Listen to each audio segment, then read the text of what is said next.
हे प्रभु, सब कुछ तेरी इच्छा पर निर्भर है, कोई भी तेरी इच्छा का विरोध नहीं कर सकता। तूने स्वर्ग और पृथ्वी तथा जो कुछ नभमंडल के नीचे है सबकी सृष्टि की है, तू ही सर्वोच्च है। आज हम इस पवित्र ख्रीष्ट त्याग में विशेष करके फादर गब्रियल की बड़ी दीदी जिनका निधन कल हो गया है, हम उनकी आत्मा की अनंत शांति के लिए प्रार्थना करें। पिता ईश्वर उनकी आत्मा को अनंत शांति प्रदान करे और उन्हें अपने राज्य में प्रवेश पाने दे तथा दुखित परिवार में ईश्वर की दिलासा और सांत्वना मिले। कुमारी अलका किरकेट्टा भगवान किस्पोट्टा भगवानपुर अंबिकापुर ईश्वर को धन्यवाद देती हैं क्योंकि ईश्वर की कृपा से शिक्षा विभाग में उन्हें लेक्चरर का पद मिला है। उनको वर्ग 1 में नौकरी मिली है। वे प्रार्थना करती हैं कि ईश्वर उन्हें सुस्वस्थ रखे ताकि वह समर्पित भाव से विद्यार्थियों का मार्गदर्शन कर सके और समाज के विकास में अपना योगदान दे सके। आइए हम इन मतलबों को और अपने व्यक्तिगत मतलबों को भी आज के इस पवित्र ख्रीष्ट त्याग में चढ़ाते हैं और ईश्वर से प्रार्थना करते हैं। पिता और पुत्र और पवित्र आत्मा के नाम पर।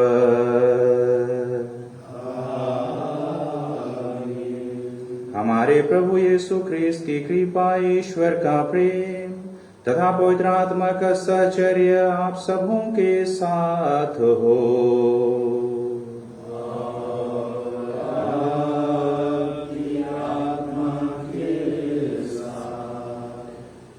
अति सम्मानीय बिशप स्वामी जी, पुरोहितगण, धर्मबंधुओं, प्यारे माता पिता, भाई और बहनों,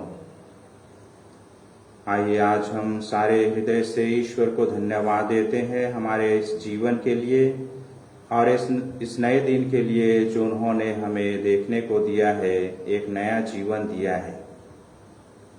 प्रभु यीशु ख्रीस्त को धन्यवाद देना हमारे लिए उचित और सौभाग्य की बात है क्योंकि वे हमारे लिए बहुत कुछ करते हैं और वे हमें सच्चाई के मार्ग पर, प्रत्येक मनुष्य को प्रेम के मार्ग पर चलने के लिए दिन प्रतिदिन प्रेरणा देते हैं और इसी सच्चाई और प्रेम के मार्ग पर चलने के लिए दुनिया को एक रास्ता दिखाया। दुनिया उस सच्चाई और उस प्रेम के मार्ग को भी अपनाया, लेकिन बहुतों ने उसे नहीं पहचाना। यदि उससे पहचाना भी तो उसे अपनाने से इनकार कर दिया। यह सत्य ईश्वर के मार्ग पर हमें सत्य और ईश्वर के मार्ग पर चलना हमेशा से आसान नहीं है। इस रास्ते पर अनेकों अड़चने हैं, चुनौतियां हैं, बाधाएं हैं। जो व्यक्ति इन परिस्थितियों का सामना करता है उसे सफलता मिलती है, जीवन में मुक्ति मिलती है। यीशु ख्रीस्त के रास्ते में रास्ता हमेशा ही सुगम नहीं रहा है। उनके मिशन कार्य में बहुत सारे चुनौतियां रही हैं, कई अड़चने आए, लेकिन उन्होंने उसका डटकर मुकाबला किया। आज का वचन भी हमें यीशु के सच्चे मार्ग पर चलते हुए कुछ लोगों द्वारा उसे गिराना चाहते हैं, प्रश्न करते हैं। वे विवाह के बंधन पर वे सवाल करते हैं कि क्या किसी भी कारण से अपनी पत्नी को त्यागना, तलाक देना उचित है। लेकिन प्रभु यीशु ख्रीस्त इस प्रश्न का उत्तर देकर विवाह की सुंदरता, उसकी पवित्रता को बरकरार रखते हैं, उस पर उनकी शिक्षा देते हैं। यह ईश्वरीय कृपा, प्रेम और विश्वास पर निहित है। ईश्वरीय प्रेम की बुनियाद पर विवाह के बंधन खड़े हैं और उसकी पवित्रता को बनाए रखने के लिए प्रत्येक को ईश्वर से जुड़े रहने की आवश्यकता है। आज कई रूपों में हम देखते हैं इस पवित्र बंधन कमजोर होती है, टूट जाती है। कई लोग अलग रहते हैं, परिवार से दूर रहते हैं, पति पत्नी अलग रहते हैं और उनके जीवन में कभी खुशी और आनंद की अनुभूति नहीं होती है, दुख और तकलीफ में जीते हैं। आइए आज हम विशेष करके प्रार्थना करें कि ईश्वर की कृपा और आशीष उन पर बने, ताकि वे जीवन की सच्चाई को और विवाह की पवित्रता को समझ सकें और एक सुंदर परिवार का निर्माण कर सकें, जहां पर ईश्वर की कृपा और आशीष भरपूर मात्रा में मिले। आइए हम इन सब मतलबों को ईश्वर के लिए समर्पित करते हुए हम प्रार्थना करें। इस पवित्र ख्रिस्त त्याग में सम्मिलित होने से पूर्व आइए हम अपने सभी छोटे बड़े दोष गुनाहों के लिए ईश्वर से क्षमा की याचना करें, ताकि हम योग्य रीति से इस पवित्र ख्रिस्त त्याग में सम्मिलित हो सकें।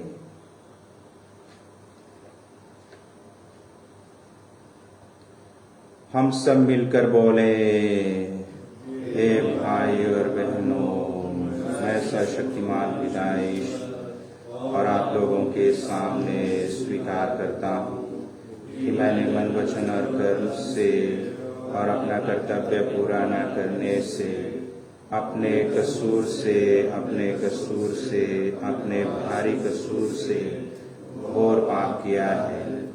इसलिए मैंने तुम्हारी धन्य मरियम से, सब स्वर्गदूतों, संतों और आप लोगों से, हे भाइयों बहनों, विनती करता हूँ कि आप लोग मेरे लिए प्रभु ईश्वर से प्रार्थना करें। सर्वशक्तिमान ईश्वर हम लोगों पर दया करे और हमारे पाप क्षमा कर हमको अनंत जीवन प्रदान करे।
पवित्रया बचाया हमरे के पालनहार। माही मरार के ऊंचे स्वर्ग में रार के महिमा। सगे प्रभु आप कृतहीने आहिरोरे पैसा करो दया प्रभु सुनो हमर बिना। माही मरार के ऊंचे स्वर्ग में रार के महिमा। यीशु ख्रिस्त मालिक सोने के पवित्र आत्मा संग बाबा के महिमा में आमीन। माही मरार के ऊंचे स्वर्ग में रार के महिमा।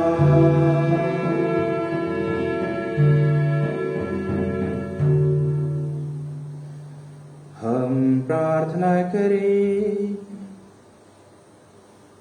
हे सर्वशक्तिमान सदा जीवंत ईश्वर, तूने हमें हमारी योग्यता और अभिलाषा से अधिक प्यार करता है। अपनी दया के प्रवाह से हमारे पापों को धो डाल, और जो कुछ हम तुझसे मांगने का साहस नहीं करते वह भी हमें प्रदान करने की कृपा कर। आज हम विशेष करके दिवंगत आत्मा फादर गब्रियल की दीदी, उनकी आत्मा के लिए शांति के लिए प्रार्थना करते हैं, तथा अलका के जीवन और उसके कार्य के लिए धन्यवाद देते हुए उसके सफलता के लिए प्रार्थना चढ़ाते हैं। हमारे प्रभु और तेरे पुत्र यीशु ख्रिस्त के द्वारा, जो तेरे तथा पवित्र आत्मा के संग एक ईश्वर होकर युगानुयुग जीते और राज्य करते हैं।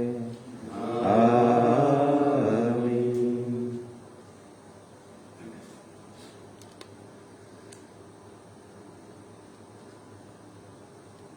पहला पाठ उत्पत्ति ग्रंथ।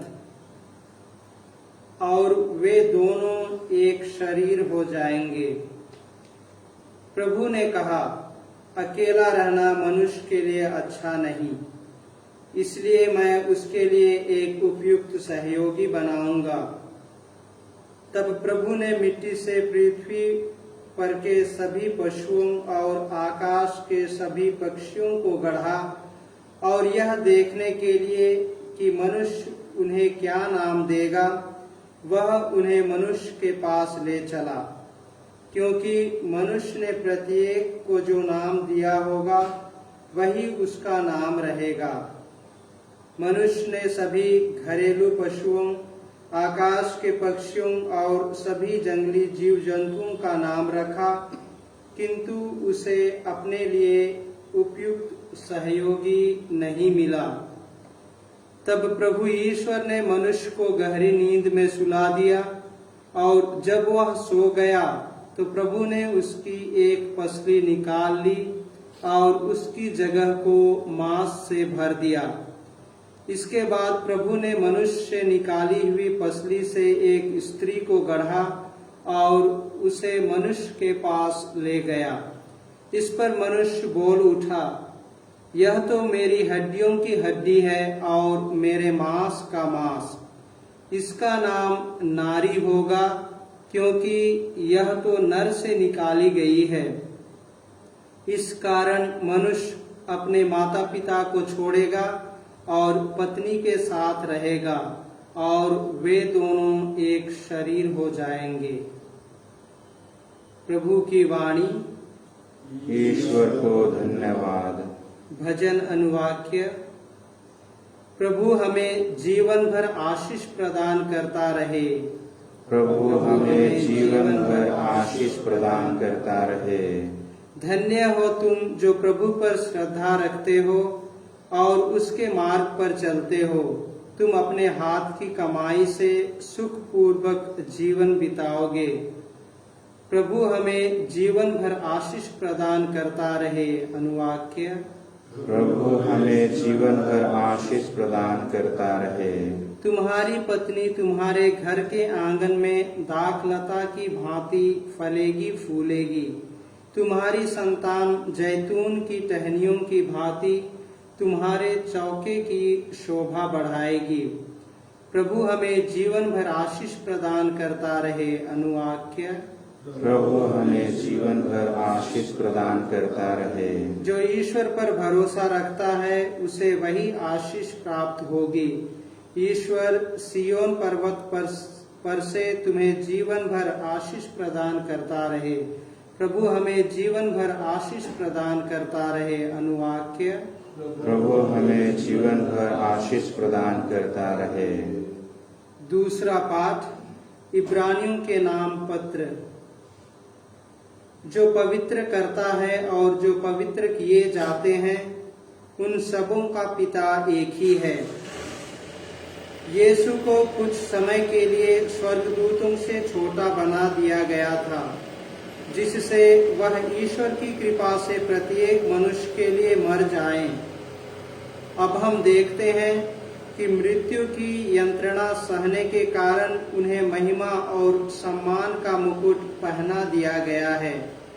ईश्वर जिसके कारण और जिसके द्वारा सब कुछ होता है, बहुत से पुत्रों को महिमा तक ले जाना चाहता है।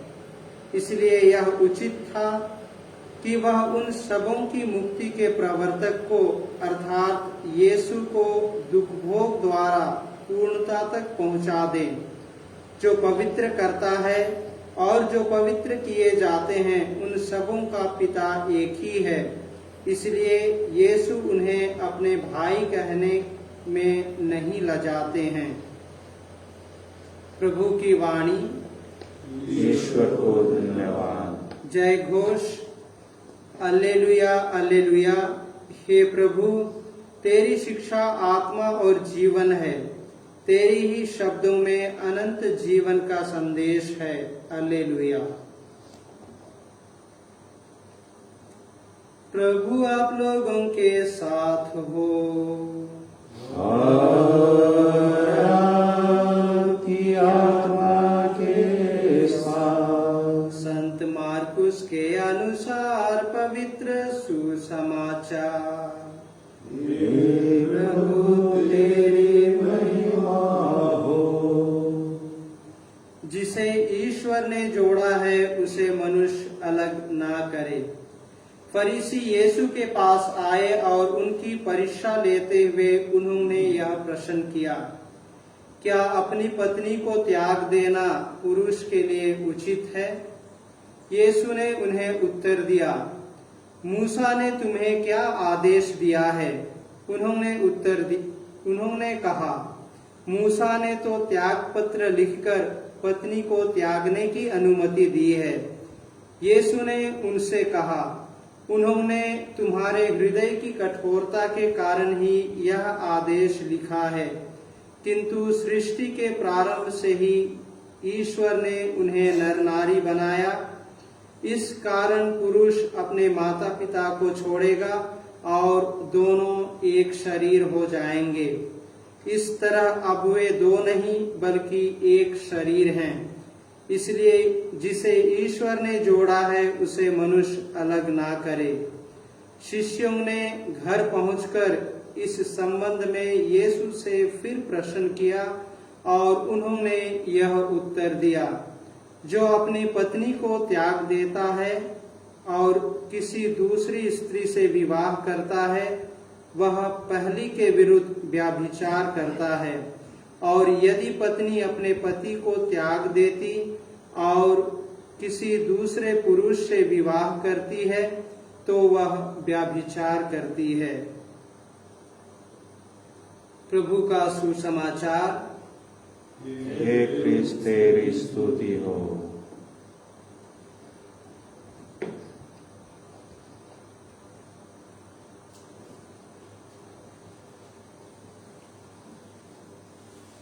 ख्रिस्त में आदरणीय बिशप स्वामी जी, पुरोहितगण, धर्म बंधुओं, प्यारे माता पिता, भाई और बहनों,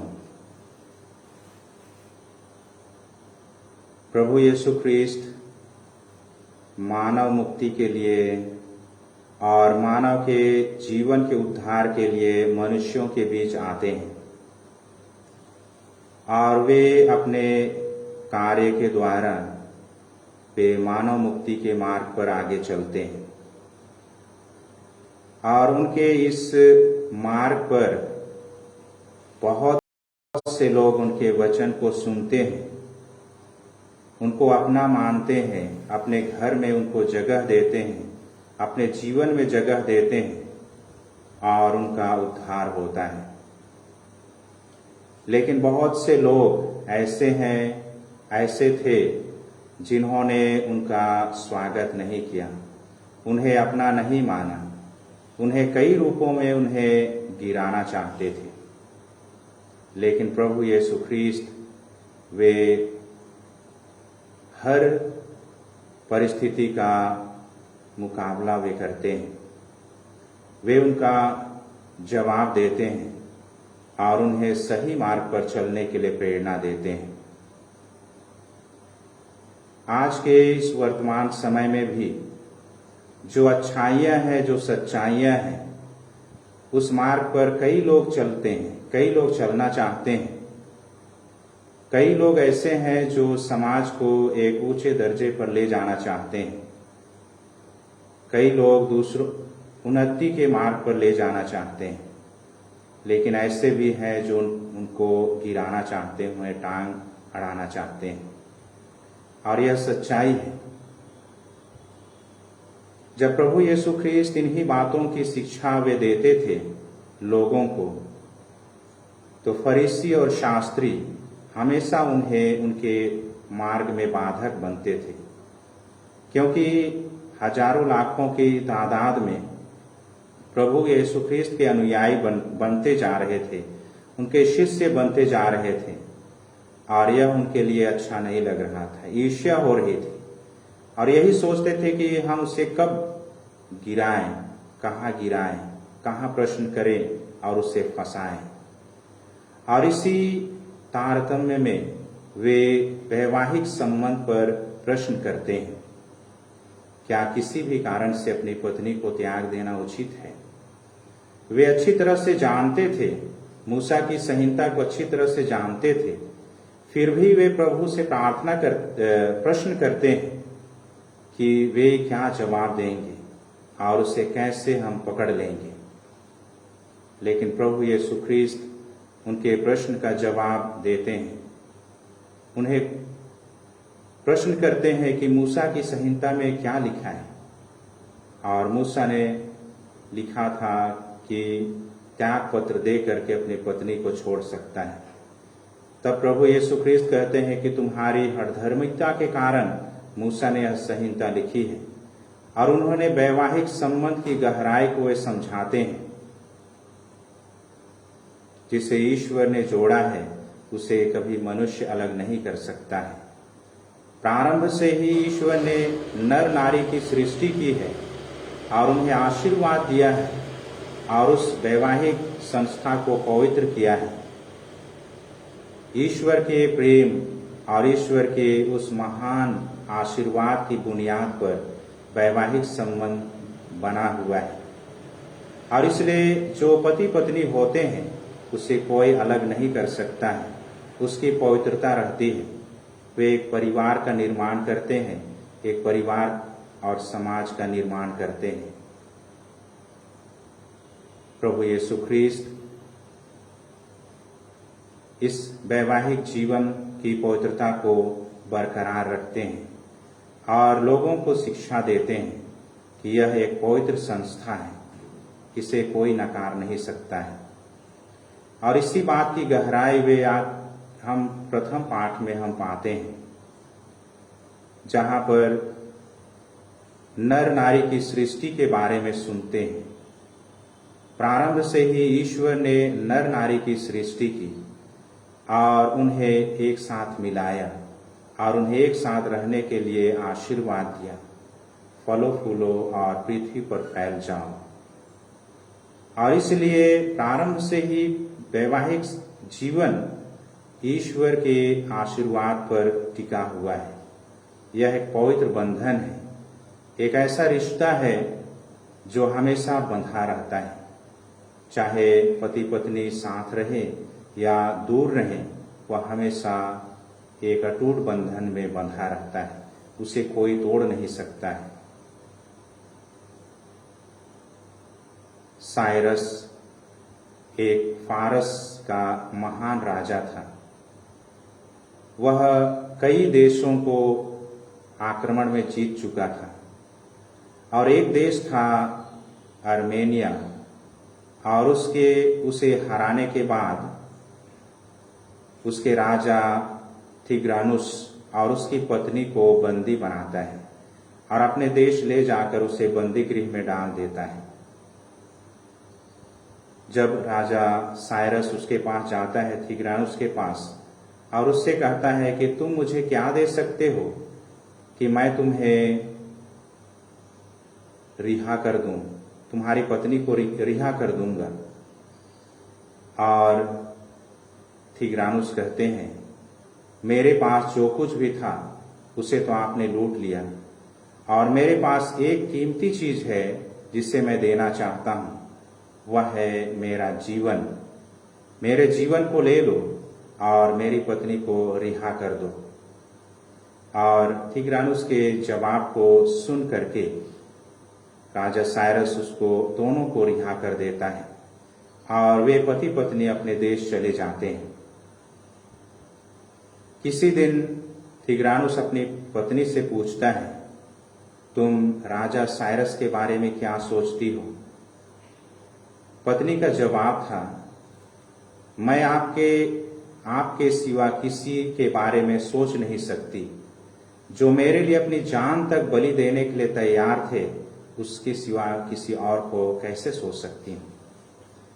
वैवाहिक जीवन की सफलता आपसी ईमानदारी, प्यार, आपसी आदान प्रदान और मैत्रीपूर्ण प्रेम पर निर्भर है। एफेसियों के नाम संत पौलुस के पत्र अध्याय 5 पद संख्या 13 में संत पौलुस विवाह के पवित्रता और उनकी जिम्मेदारियों की ओर इंगित करते हुए कहते हैं, पतियों अपनी पत्नी को उसी प्रकार से प्यार करो जिस तरह मसीह ने कलीसिया को प्यार किया है। उन्होंने उनके लिए अपने को अर्पित कर दिया और पत्नी अपने पति का आदर करे। वैवाहिक संबंध हमेशा से ही पवित्रता के बुनियाद पर खड़ी है, प्रेम और विश्वास के बुनियाद पर खड़ी है। आज जब हम वर्तमान परिस्थिति को हम देखते हैं तो बहुत से ऐसी परिस्थितियां हैं जो वैवाहिक संबंध की पवित्रता बरकरार नहीं रह पाती है। विवाह संबंध टूट जाते हैं या टूटने के कगार पर रहते हैं।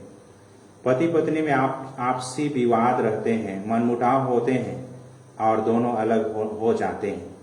कई ऐसे घटनाएं हैं, कई ऐसे परिस्थितियां हैं हम देखते हैं, सुनते हैं, और ऐसे समय में परिवार बिखर जाता है, परिवार टूट जाता है और बच्चे का भविष्य अंधकारमय हो जाता है। बच्चे, उनके बेटे बेटियां कहाँ जाएं, किधर जाएं, उनके लिए सही मार्गदर्शन नहीं मिल पाता है। आज जरूरत है आपसी समझदारी की, जरूरत है आपसी प्रेम की और एक दूसरे के प्रति विश्वास और भरोसा को कायम रखने की। प्रभु यीशु ख्रिस्त विवाह को हमेशा से पवित्र माना है, वैवाहिक जीवन को हमेशा आशीर्वाद दिया है। जैसे हम काना नगर के इस घटना को याद करते हैं, जहां पर वे जाते हैं और वर वधू को वे आशीर्वाद देते हैं और एक सुंदर पारिवारिक जीवन जीने के लिए आशीर्वाद देते हैं। आज भी प्रभु यीशु ख्रिस्त वैवाहिक जीवन की पवित्रता के लिए आशीर्वाद देते हैं। एक रिश्ते को मजबूत करने के लिए हमेशा वे परिवार में, लोगों के बीच में वे विद्यमान रहते हैं। आइए आज हम विशेष करके प्रार्थना करें प्रभु यीशु ख्रीस्त से कि बहुत से परिवार में ईश्वर की कृपा मिले, बहुत से परिवार एक दूसरे से जुड़े रहे, पति पत्नी एक दूसरे के साथ अटूट बंधन में हमेशा बंधे रहें और वे ईश्वर के राज्य के विस्तार के लिए अपने आप को समर्पित कर सकें।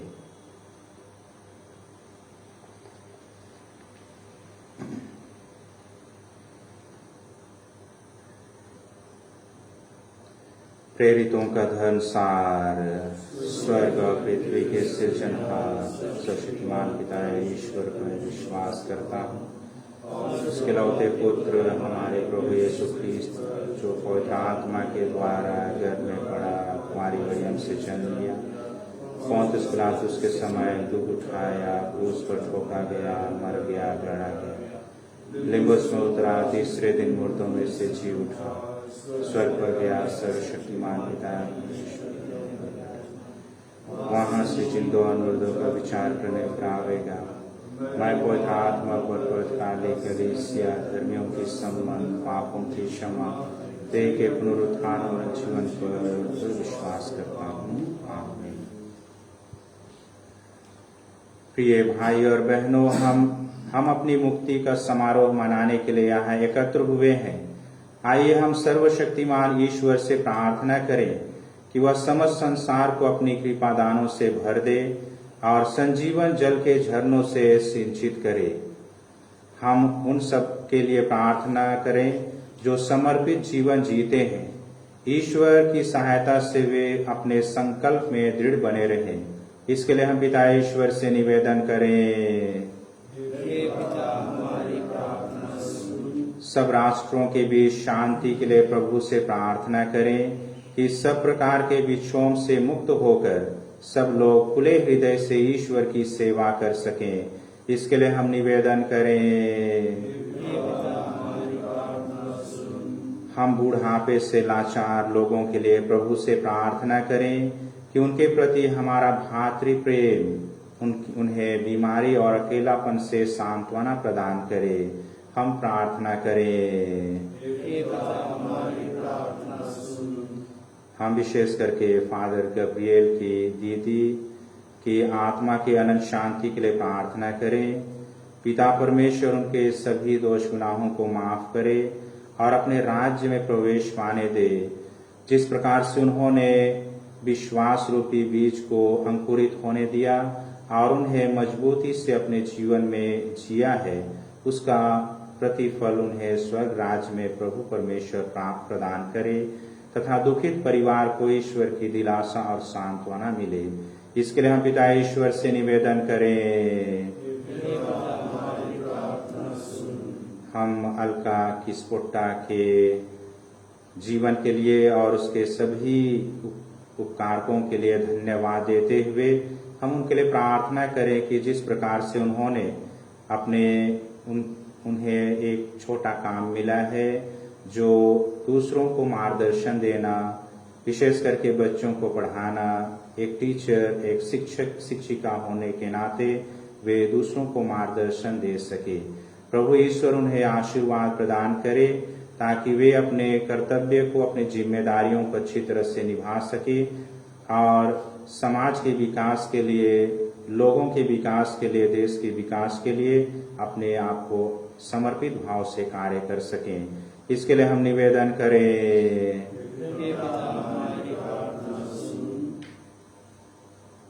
हमारे धर्म प्रदेश में बहुत से जगह पर इन दिनों में युवाओं के लिए, बच्चों के लिए कार्यक्रम हो रहे हैं।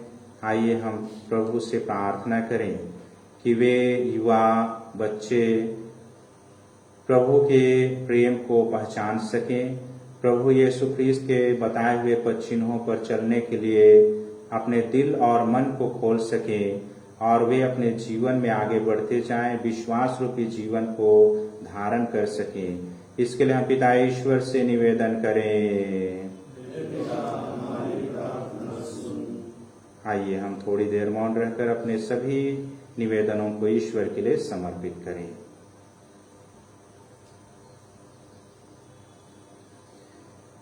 हे प्रभु, दयापूर्वक अपनी प्रजा की याचनाएं स्वीकार कर अपनी सत्य प्रतिज्ञता के कारण हमें अपने कृपादानों से भर दे, हमारे प्रभु ख्रीस्त के द्वारा। आमीन।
प्यारे भाई और बहनों, प्रार्थना कीजिए कि सर्वशक्तिमान पिता ईश्वर मेरा और आप लोगों का बलिदान स्वीकार करे। इस स्तुति तथा महिमा के लिए अब और हमारे तथा अपने समस्त कलीसिया के लाभ के लिए आपके हाथों से बलिदान स्वीकार करे। हे प्रभु, यह बलिदान स्वीकार कर जिसे चढ़ाने का आदेश तूने दिया है।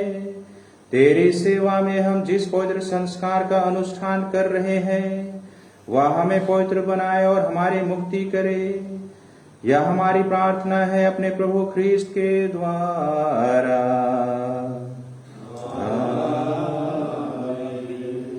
प्रभु आप लोगों के साथ हो।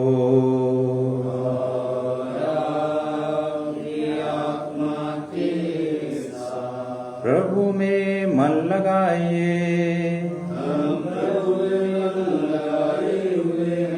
हम अपने प्रभु ईश्वर को धन्यवाद दें। हे प्रभु पवित्र पिता, सर्वशक्तिमान शाश्वत ईश्वर, यह वास्तव में उचित और न्याय संगत है, हमारा कर्तव्य तथा कल्याण है कि हम सदा और सर्वत्र तुझे धन्यवाद दें। जो पुत्र पुत्रियां पाप के कारण तुझसे दूर भटक गए थे, उनको अपने पुत्र के रक्त और पवित्र आत्मा के सामर्थ्य से तूने पुनः अपने पास एकत्र किया, ताकि जैसे पवित्र त्रित्व एक है वैसे उनके प्रभाव से तेरी प्रजा भी एक बन जाए और कलीसिया तेरी बहुविध प्रज्ञा की स्तुति में ख्रीस्त के शरीर तथा पवित्र आत्मा के मंदिर के रूप में प्रकट हो जाए। इसीलिए स्वर्गदूतों की मंडली के स्वर में स्वर मिलाकर आनंद की उमंग में हम तेरा स्तुति गान करते हुए गाते हैं।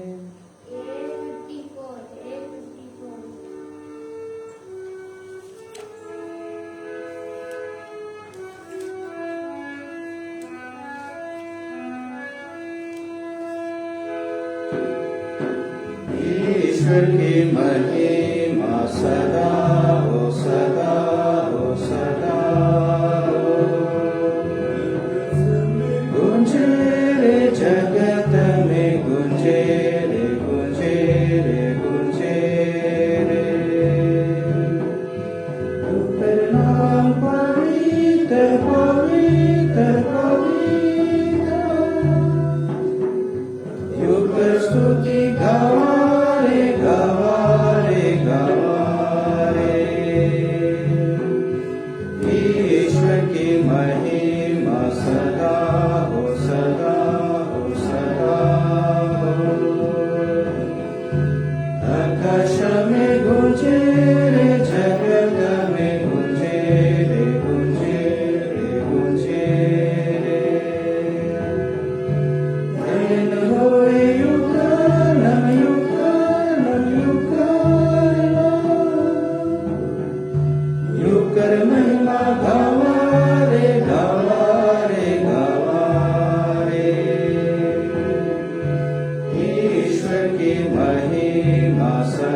प्रभु, तू वास्तव में पवित्र है, सारी पवित्रता का स्रोत है।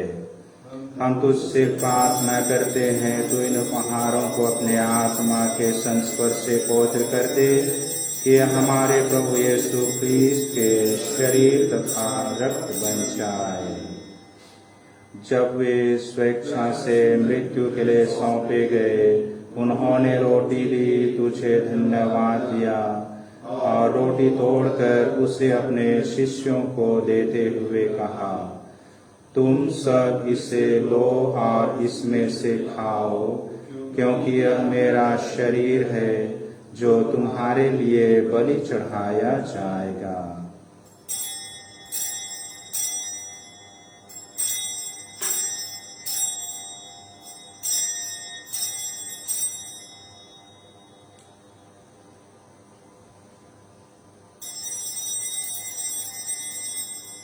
इसी भांति भोजन के बाद उन्होंने कटोरा लिया, तुझे धन्यवाद दिया और उसे अपने शिष्यों को देते हुए कहा, तुम सब इसे लो और इसमें से पियो, क्योंकि यह मेरे रक्त का कटोरा है, नवीन और अनंत व्यवस्थान का रक्त, जो तुम्हारे और बहुतों के पापों की क्षमा के लिए बहाया जाएगा।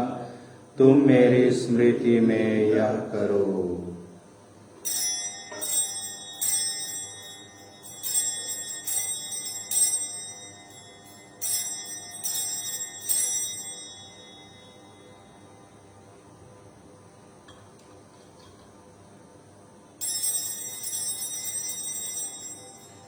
यह है हमारे विश्वास का रहस्य, क्रिस्त मर गए, क्रिस्त जी उठे, क्रिस्त महिमा के साथ फिर आवेंगे। इसलिए हे प्रभु, हम क्रिस्त की मृत्यु और पुनरुत्थान की स्मृति में तुझे जीवन की रोटी और मुक्ति का कटोरा चढ़ाते हैं। हम तुझे धन्यवाद देते हैं कि तूने हमें अपने सम्मुख उपस्थित होने और अपनी सेवा करने का सौभाग्य प्रदान किया है। हमारा नम्र निवेदन है कि हम सब क्रिस्त का शरीर और रक्त ग्रहण करके पवित्र आत्मा के द्वारा एकता के सूत्र में बंधे रहें। हे प्रभु, हमारे संत फ्रांसिस, हमारे धर्माध्यक्ष पद्मस्मिन और सभी याजकों के साथ विश्व भर में फैली अपनी कलीसिया की सुधि ले तथा इसे प्रेम में सिद्ध बना दे।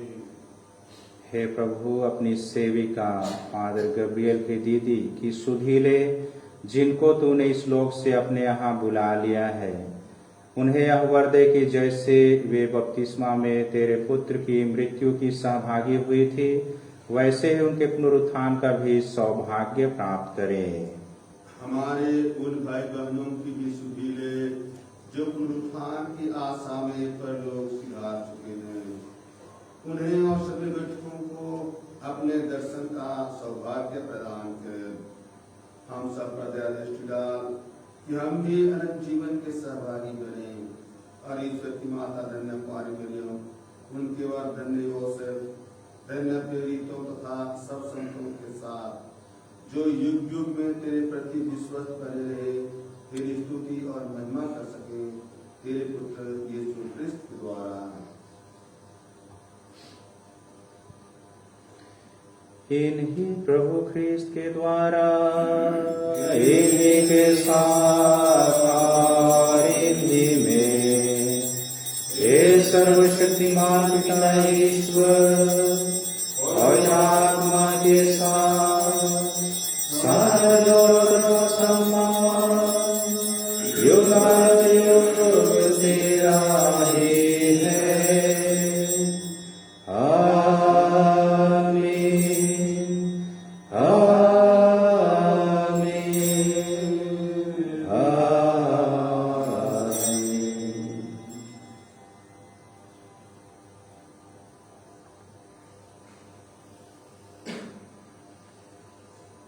हम सब मिलकर पिता ईश्वर से प्रार्थना करें जैसे प्रभु यीशु ख्रीस्त ने हमें सिखाया है।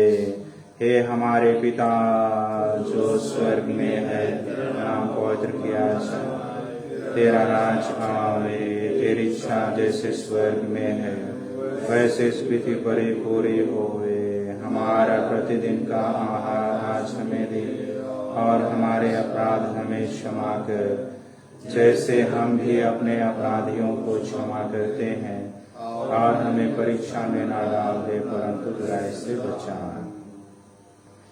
हे प्रभु, हम तुझसे प्रार्थना करते हैं सभी बुराइयों से हमें बचा और इस जीवन में हमें कृपा पूर्वक शांति प्रदान कर। हम तेरी दया से सदा पाप से दूर और हर विपत्ति से सुरक्षित रहें और उस दिन की प्रतीक्षा करते रहें जब हमारे मुक्तिदाता यीशु ख्रीस्त फिर आकर हमारी धन्य आशा पूरी करेंगे। तेरा राज्य, तेरा सामर्थ्य और तेरी महिमा अनंत काल तक बनी रहती है। हे प्रभु यीशु ख्रीस्त, तूने अपने प्रेरितों से कहा है, मैं तुम्हारे लिए शांति छोड़ जाता हूँ, अपनी शांति तुम्हें प्रदान करता हूँ। तू हमारे पापों पर नहीं अपनी कलीसिया के विश्वास पर दृष्टि डाल और कृपा पूर्वक उसे शांति तथा एकता प्रदान कर। तू युगानुयुग जीता और राज्य करता है। प्रभु की शांति सदा आप लोगों के साथ रहे। परस्पर प्रेम भाव रखिए। हे ईश्वर के मेमने, तू संसार के पाप कर देता है, हम पर दया कर। हे ईश्वर के मेमने, तू संसार के पाप कर देता है, हम पर दया कर। हे ईश्वर के मेमने, जो संसार के पाप कर देता है, हमें शांति प्रदान कर।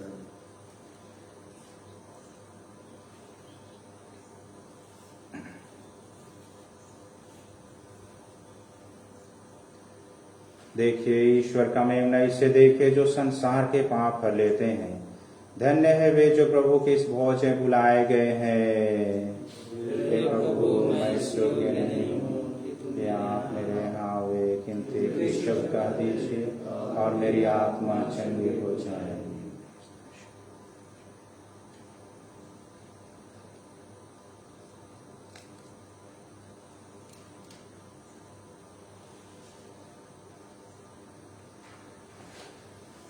F26.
जो प्रभु पर भरोसा रखता है और उसकी खोज में लगा रहता है, उसके लिए प्रभु भला है।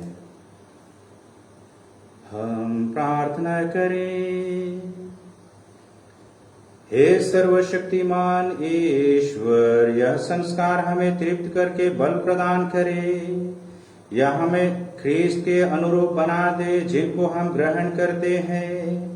यह वर दे हमारे प्रभु ख्रीस्त के द्वारा। प्रभु आप लोगों के साथ हो।